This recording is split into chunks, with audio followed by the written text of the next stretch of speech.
नमस्कार विद्यार्थी मित्रांनो. आपण आज पाहणार आहोत विज्ञान आणि तंत्रज्ञान इयत्ता 9वी भाग 1 यामधलं पहिलं प्रकरण गतीचे नियम. मित्रांनो, या प्रकरणामध्ये आपण आतापर्यंत विस्थापन आणि वेग या संबंधाचे समीकरण या भागापर्यंतचा अभ्यास केलेला आहे. आता या पुढील भागामध्ये आपण न्यूटनचे गतिविषयक नियम आणि संवेग अक्षयतेचा नियम यांचा विचार करणार आहोत. तर पाहूया आपण पुढचा भाग. विस्थापन आणि वेग संबंधाचे समीकरण हे आधीच आपण पाहिलेलं आहे. आता आपण पुढे जाऊया. पुढचा भाग आहे एकसमान वर्तुळाकार गती. वर्तुळाकार गती म्हणजे नक्की काय? तर इथे एक उदाहरण दिलेलं आहे की घड्याळाच्या काट्याची गती, म्हणजे घड्याळाचा जो काटा आहे ह्याची गती वर्तुळाकार गती आहे. नंतर इथे काही आकृत्या आहेत त्या आपण पाहूया. या आकृत्यांमध्ये तुम्हाला दिसेल की ही जी पहिली आकृती आहे चौकोन दाखवलेला आहे आणि जर आपण ह्या चौकोनाकृती मार्गाने जर प्रवास केला तर आपल्या लक्षात येईल की आपण एकूण 4 वेळा आपली दिशा बदलत आहोत. जर तोच मार्ग पंचकोनाकृती असेल तर तुम्हाला 5 वेळा दिशा बदलावी लागेल आणि जर षटकोनाकृती असेल तर दिशेत 6 वेळा बदल होतो. आता तुमच्या लक्षात येईल जेव्हा आपण वर्तुळाकार गतीने किंवा वर्तुळाकार मार्गाने गतिमान होतो त्यावेळेला आपण असंख्य वेळा गतिमान असताना त्याची दिशा बदलत असतो आणि असंख्य वेळा जेव्हा आपण आपली दिशा बदलतो तेव्हा आपोआपच तो मार्ग वर्तुळाकार मार्ग बनत असतो. आता इथे आपण पाहूया की जेव्हा वस्तू स्थिर चालीने वर्तुळाकार मार्गाने गतिमान होते तेव्हा वेगामध्ये होणारा बदल फक्त गतीची दिशा बदलल्याने होतो. म्हणजे वेग हा दिशेमुळे बदलतो, कारण वर्तुळाकार मार्गामध्ये सतत दिशा बदलत असते आणि एखादी वस्तू एकसमान चालीसह वर्तुळाकार मार्गाने जेव्हा जाते तेव्हा त्या गतीला एकसमान वर्तुळाकार गती असं म्हणते. आपल्याला चालीचं सूत्र माहितीच आहे की चाल बरोबर वस्तूने कापलेले अंतर भागिले लागलेला कालावधी.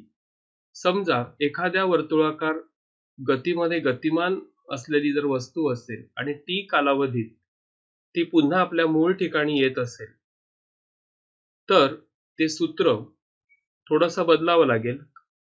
तर वर्तुळाने कापलेलं अंतर म्हणजेच त्या वर्तुळाकृती मार्गाचा परिघ आणि त्यासाठी लागलेला कालावधी म्हणजेच काल. परिघाचं सूत्र आपल्याला माहिती आहे, परिघ बरोबर 2 पाय r, जिथे r ही वर्तुळाची त्रिज्या आहे आणि भागिले काल t.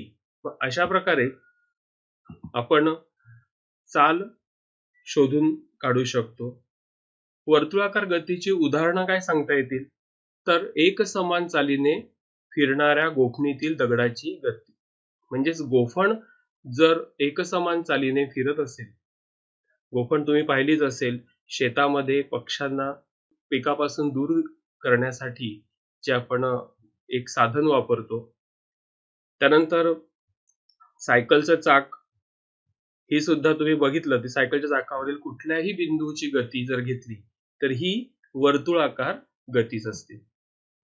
अशाच प्रकारे तुम्ही दैनंदिन जीवनामध्ये रोज तुम्ही जी गती पाहता, वर्तुळाकार गतीची उदाहरणे पाहता, त्याची उदाहरणे तुम्ही लिहू शकता. आता पुढे वर्तुळाकार गतीमध्ये आपण म्हटलं की वस्तूची दिशा सतत बदलत असते. मग दिशा बदलत असेल तर ती दिशा शोधायची कशी, नक्की कोणत्या वेळेला त्या वस्तूची दिशा काय आहे. तर त्यासाठी एक इथे छोटीशी कृती दिलेली आहे. चकती फिरते, उदाहरणार्थ चकती ह्या दिशेने फिरते घड्याळाच्या दिशेने आणि जर नाणं आपण त्याच्यावर ठेवलं तर ते नाणं ह्या दिशेने अशा प्रकारे जे दाखवलेल्या आकृतीत त्या प्रकारे ते ढकललं जाईल. याचाच अर्थ की जर हे वर्तुळाचं केंद्र असेल आणि ही त्रिज्या असेल तर जर वस्तू या ठिकाणी असेल आणि ती जर वर्तुळाकार गतिमान असेल तर वर्तुळाकार मार्गाच्या त्रिज्येला लंब दिशा ही त्या वस्तूची दिशा गृहीत धरली जाते. ह्याचं तुम्हाला आणखी एक उदाहरण पाहायला मिळेल की जिथे धार केली जाते, तो धारवाला जेव्हा धार करतो त्यावेळेला त्यातून ठिणग्या उडतात.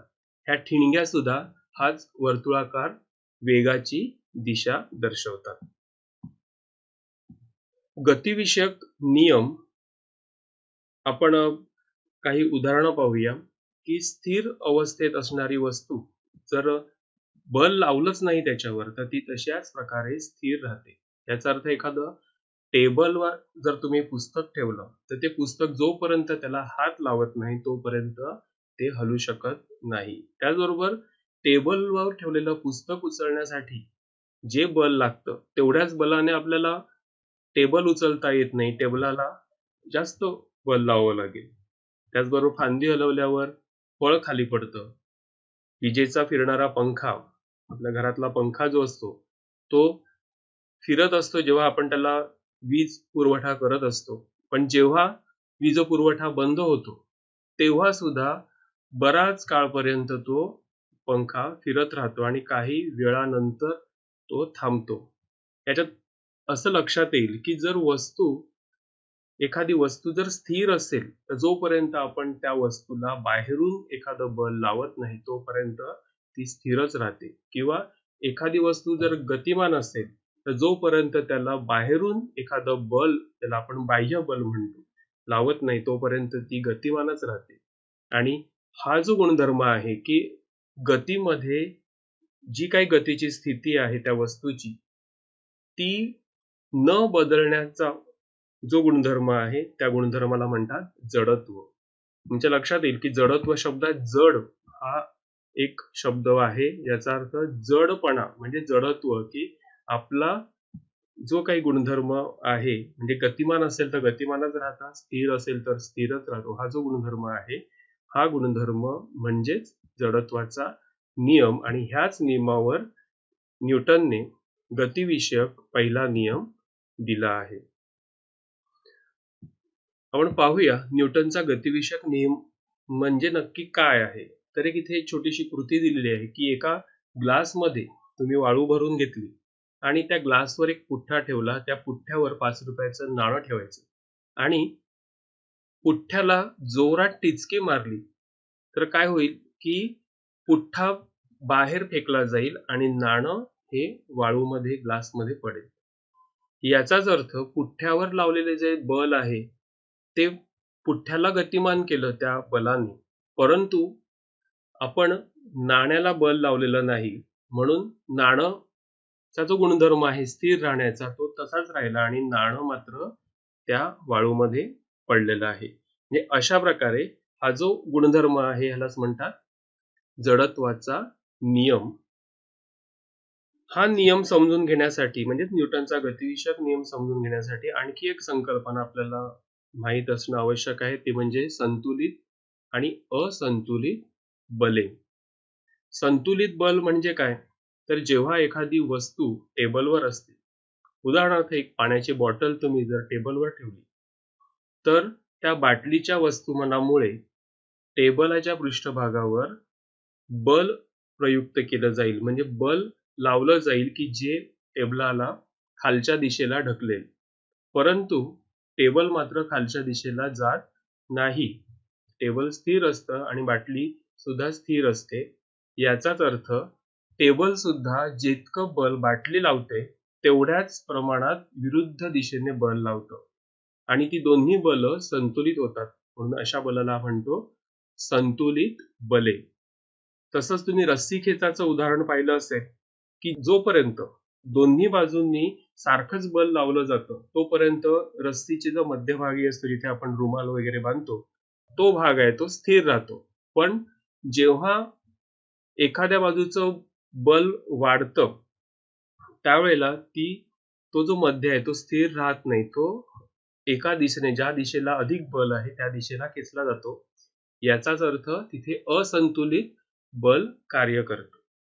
जेव्हा जेव्हा एखादी वस्तू गतिमान असते तेव्हा तेव्हा तिथे असंतुलित बल कार्य करत असतं म्हणूनच ती गतिमान असते, आणि जी वस्तू स्थिर असते तेव्हा तिथे संतुलित बल कार्य करत असतं म्हणून ती स्थिर असते. म्हणजे गतिमान वस्तूवर शक्यतो असंतुलित बल कार्य करत असतात आणि स्थिर वस्तूवर संतुलित बले कार्य करत असतात. आणि ह्यावरच आधारित न्यूटन यांनी जो पहिला नियम म्हटलेला आहे तो आहे, जर एखाद्या वस्तूवर बाह्य असंतुलित बल कार्य करत नसेल तर तिच्या अवस्थेत, म्हणजेच विराम अवस्था किंवा गतिमान अवस्था, तर तिच्या विराम अवस्थेत किंवा सरळ रेषेतील गतिमान अवस्थेमध्ये किंवा गतीमध्ये सातत्य राहते. ती कधीही त्याची गती बदलत नाही, म्हणजेच त्याची स्थिती बदलत नाही. याचाच अर्थ गतिमान वस्तू गतिमानच राहते आणि स्थिर वस्तू स्थिरच राहते जोपर्यंत तिच्यावर कुठलेही बाह्य असंतुलित बल कार्य करत नाही. मला वाटतं तुम्हाला न्यूटनचा गतिविषयक पहिला नियम लक्षात आला असेल. या नियमावर आधारित अनेक उदाहरणं आपल्या आजूबाजूला दिसत असतात, ती तुम्ही सहज लिहू शकता. त्याची उदाहरणं तुम्ही गोळा करायची आहेत आणि आपल्या वहीमध्ये लिहायची आहेत. म्हणजे व्याख्या लिहायची नियमाची आणि उदाहरणे सुद्धा लिहायची आहेत. आता न्यूटनचा गतिविषयक दुसरा नियम, हा तर खूपच नेहमीच आपण पाहतो. हा नियम तर आजूबाजूला सतत दिसत असतो. कसा? तर इथे काही उदाहरण आहेत, ती आधी पाहूया आपण. तुमच्या मित्राला समान आकाराचा प्लास्टिक व त्याच आकाराचा रबरी चेंडू उंचावरून खाली टाकण्यास सांगा आणि त्या चेंडूचा तुम्ही झेल घ्यायचा. झेल घेतल्यानंतर तुम्हाला कोणता चेंडू झेलणं सहज शक्य होईल? तर इथे तुमच्या लक्षात येईल की जो प्लास्टिकचा चेंडू आहे त्याचं वस्तुमान कमी आहे, त्यामुळे त्याचा झेल घेणं सहज शक्य होतं. पण रबरी चेंडू जड असल्याने त्याचा तितक्या सहजपणे आपण तो झेलू शकत नाही. तसंच तुमच्या मित्राला एक चेंडू हळूच फेकण्यास सांगा आणि तो झेला, आणि तोच चेंडू जोरात फेकला तर काय होईल की आपल्याला सहजपणे झेलता येत नाही. म्हणजेच आधीच्या उदाहरणामध्ये वस्तुमान जास्त असल्यामुळे आपण सहज झेलू शकत नाही, हलका चेंडू सहज झेलता येतो. आणि दुसऱ्या उदाहरणामध्ये चेंडू एकच आहे पण तो चेंडू अधिक गतिमान झाल्यामुळे तो आपल्याला झेलण्यासाठी जास्त परिश्रम घ्यावे लागतात. म्हणजेच एखाद्या वस्तूने दुसऱ्या वस्तूवर केलेल्या आघाताचा परिणाम हा त्या वस्तूचे वस्तुमान आणि वेग ह्या दोन्हीवर अवलंबून असतो. आणि हा जो वस्तूचा वेग आणि वस्तूचे वस्तुमान ह्याचा एकूण जो परिणाम आहे, ह्या परिणामालाच म्हणतात संवेग. संवेग म्हणजेच वेगासोबत वस्तुमान. आता संवेगाला परिमाण व दिशा दोन्ही असते म्हणून संवेग हा सदिश राशी आहे. इथे लक्षात येईल संवेग म्हणजे वस्तूचा वेग व वस्तुमान यांचा गुणाकार म्हणजे संवेग. संवेग हा p अक्षराने दर्शवतात बरोबर mv. म्हणून इथे लक्षात येईल की वस्तुमान m हे जरी अदिश असलं तरी त्याच्याबरोबर असणारा v म्हणजेच वेग हा मात्र सदिश आहे, म्हणून संवेग हा सुद्धा सदिशच आहे. संवेग परिवर्तनाचा दर प्रयुक्त बलाशी समानुपाती असतो आणि संवेगाचे परिवर्तन हे बलाच्या दिशेने होते. म्हणजेच काय? तर संवेगामध्ये बदल झाला तर तो बदल जो आहे तो त्यावर प्रयुक्त झालेल्या बलाशी समानुपाती असतो. म्हणजे जेवढं बल जास्त तेवढा संवेग परिवर्तनाचा दर सुद्धा जास्त. आणि हे परिवर्तन कोणत्या दिशेने होते? तर बलाच्या दिशेने होते. दोन्ही वस्तूंचा संवेग सुरुवातीला 0 असेल. समजा दोन्ही वस्तूवर विशिष्ट कालावधी t साठी ठराविक बदल झाला तर प्रयुक्त केले तर हलकी वस्तूपेक्षा जड वस्तू अधिक वेगाने जाऊ लागते. परंतु वरील सूत्रानुसार लक्षात येतं की दोन्ही वस्तूंमध्ये संवेग परिवर्तनाचा दर मात्र समान आहे आणि त्यातील होणारा बदलही समान असेल. म्हणून वेगवेगळ्या वस्तूंवर समान कालावधीत समान बल प्रयुक्त केल्यास संवेगातील बदल देखील समान असतो. इथे आपण हेही लक्षात ठेवलं पाहिजे की बलाचे एकक हे न्यूटन आहे. 1 न्यूटन बरोबर 1 किलोग्रॅम गुणिले 1 मीटर प्रति सेकंद वर्ग. हे कुठून आलं? तर इथे आपण बलाचं सूत्र घेतलेलं आहे F बरोबर m गुणिले a. m म्हणजे वस्तुमान, म्हणून वस्तुमानाचं एकक आहे किलोग्रॅम, आणि a म्हणजेच त्वरण, आणि त्वरणाचं एकक आहे मीटर प्रति सेकंद वर्ग. आणि CGS पद्धतीमध्ये बलाचं एकक आहे डाइन. 1 डाइन बरोबर 1 ग्रॅम गुणिले 1 सेंटीमीटर प्रति सेकंद वर्ग.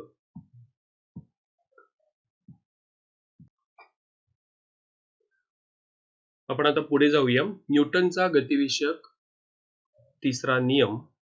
एक इथे कृती दिलेली आहे. मागच्या बाजूला छिद्र असणारी एक प्लास्टिकची होडी घ्या. त्यानंतर एक फुगा घेऊन त्यात हवा भरायची आणि ती होडीच्या छिद्रावर लावा आणि होडी पाण्यात सोडा. काय होईल की फुग्यातून हवा जशी जशी बाहेर पडेल तसे तसे बोट जी आहे ती पुढे फेकली जाईल, पुढे जाईल. म्हणजेच इथे कधीही निसर्गामध्ये जे बल कार्य करतं ते केवळ एकटं बल कार्य करत नाही. बल हे एकांगी असू शकत नाही, तर ते काय आहे? अन्योन्य क्रिया आहे. अन्योन्य क्रिया याचा अर्थ बल हे जोडीने कार्य करतं. म्हणजे एक बल लागलं की त्याच्या बरोबर समान आणि विरुद्ध पद्धतीने दुसरा बल कार्य करत असतं. म्हणजेच आपल्याला इथे म्हणता येईल की प्रत्येक क्रियाबलास समान परिमाणाचे त्याच वेळी प्रयुक्त होणारे प्रतिक्रिया बल अस्तित्वात असते व त्याच्या दिशाही परस्पर असतात. ह्याचं आणखी एक उदाहरण आपल्याला म्हणता येईल की ज्या वेळेला आपण एखाद्या झोपाळ्यावर उभे असतो आणि झोपाळ्यावरून खाली हळूच उडी मारली तर झोपाळा मागच्या दिशेला फेकला जातो. इथे काही उदाहरणं दिलेली आहेत. तुम्हाला लक्षात येतील की क्रिया आणि प्रतिक्रिया एकाच वेळी कार्य करीत असतात. आता इथे आपण पाहिलेले आहेत की न्यूटनचा गतिविषयक पहिला नियम, ज्याला जडत्वाचा नियम म्हणतात, की जोपर्यंत असंतुलित बाह्यबल कार्य करत नाही तोपर्यंत त्या वस्तूच्या स्थितीमध्ये बदल होत नाही. म्हणजे गतिमान वस्तू गतिमान राहते आणि स्थिर वस्तू स्थिरच राहते.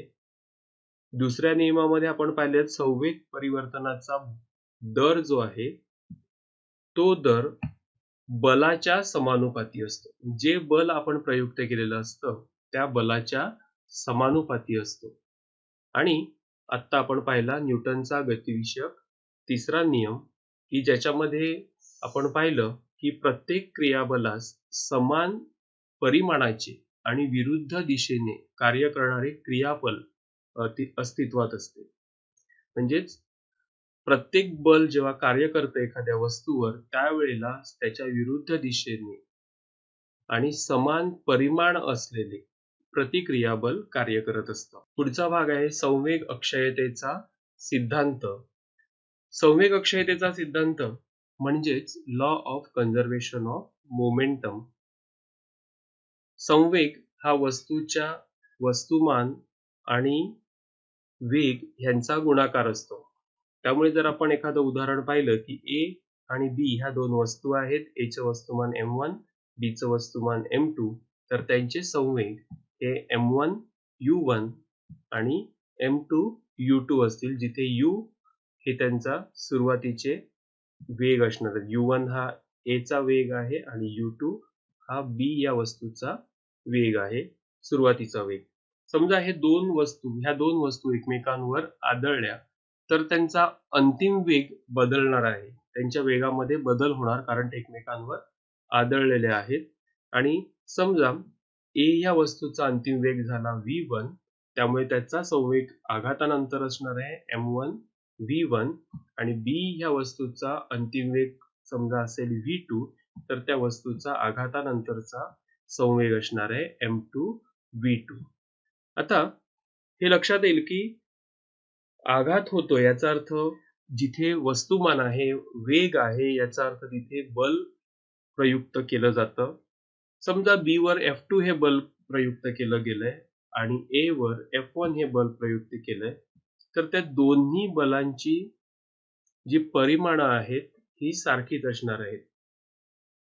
आणि म्हणून आपण F2 बरोबर F1 न्यूटनचा तिसरा नियम आहे, गतिविषयक तिसरा नियम, त्यानुसार आपण घेतलेला आहे की दोघी बले एकमेकांच्या विरुद्ध दिशेने कार्य करतात, पण त्यांचं परिमाण मात्र सारखंच आहे. म्हणून आपण दिशा विरुद्ध असल्यामुळे इथे ऋण चिन्ह घेतलेलं आहे. म्हणून F2 बरोबर वजा F1.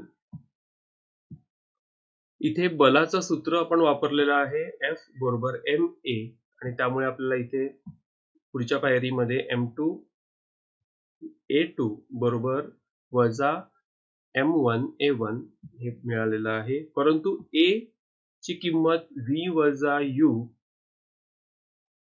भागिले t ही घेतल्यानंतर इथे a2 आणि a1 ह्या दोन्हींच्या किमती इथे आपण टाकलेल्या आहेत, आणि त्यामुळे आपलं सूत्र बनलेलं आहे m2 कंसात v2 वजा u2 भागिले t बरोबर वजा m1 कंसात v1 वजा u1 भागिले t.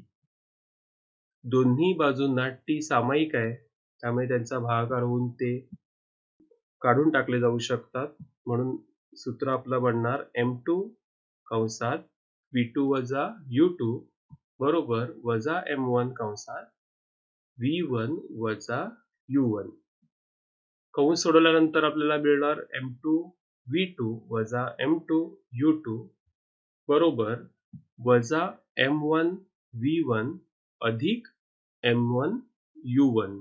हा अधिक का झाला, तर जेव्हा वजा m1 ने आपण वजा u1 ला गुणलं त्यावेळेला हे दोन्ही ऋणांचा परिणाम नष्ट झाला आणि ते धन बनले, म्हणजे ऋण ऋण धन झाले, म्हणून m1 u1 हे धन आलं.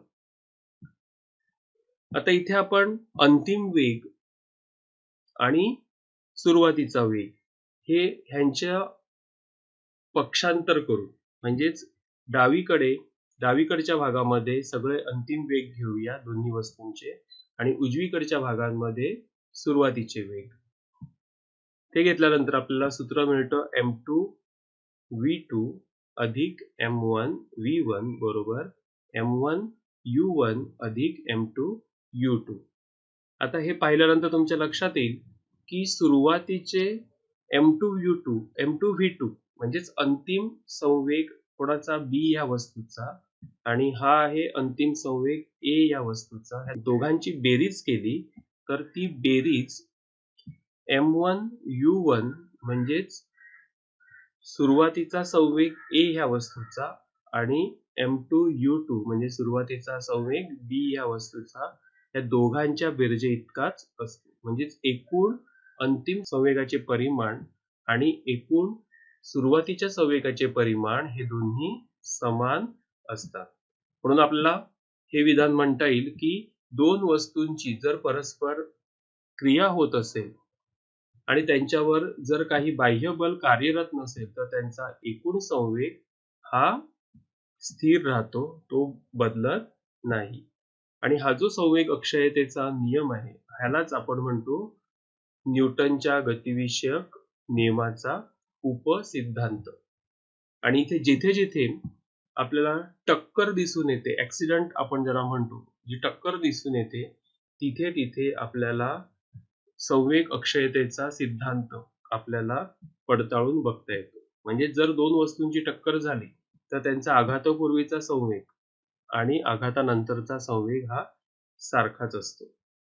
त्यानंतर ह्याचंच एक आणखी उदाहरण जर आपण पाहिलं की जर बंदुकीतून m1 वस्तुमानाची गोळी झाडली गेली आणि त्या बंदुकीचं वस्तुमान आहे m2, तेव्हा वेगाने पुढे जाताना दिलेला संवेग हा असणार आहे m1 v1, आणि गोळी उडण्यापूर्वी बंदूक आणि गोळी दोन्ही स्थिर असल्यामुळे सुरुवातीचा संवेग 0 असणार आहे. म्हणजेच एकूण संवेग 0 असणार आहे आणि गोळी उडवल्यानंतर देखील एकूण संवेग वरील नियमाप्रमाणे काय असला पाहिजे, 0 असला पाहिजे. आणि म्हणून ज्या वेळेला बंदूकतून गोळी जाते त्यावेळेला बंदूक मागच्या दिशेला ढकलली जाते आणि ह्या मागे सरकणाऱ्यालाच आपण म्हणतो प्रतिक्षेप, रिकॉईल. म्हणजे बंदूक मागच्या दिशेला सरकते आणि गोळी पुढे फेकली जाते. म्हणजे V2 हा बंदुकीचा प्रतिक्षेपाचा वेग, किती वेगाने बंदूक मागे ढकलली जाते, त्याप्रमाणे बंदुकीचे वस्तुमान गोळीच्या वस्तुमानापेक्षा बरेच जास्त असल्यामुळे बंदुकीचा वेग गोळीच्या वेगाच्या तुलनेने अगदी कमी असतो.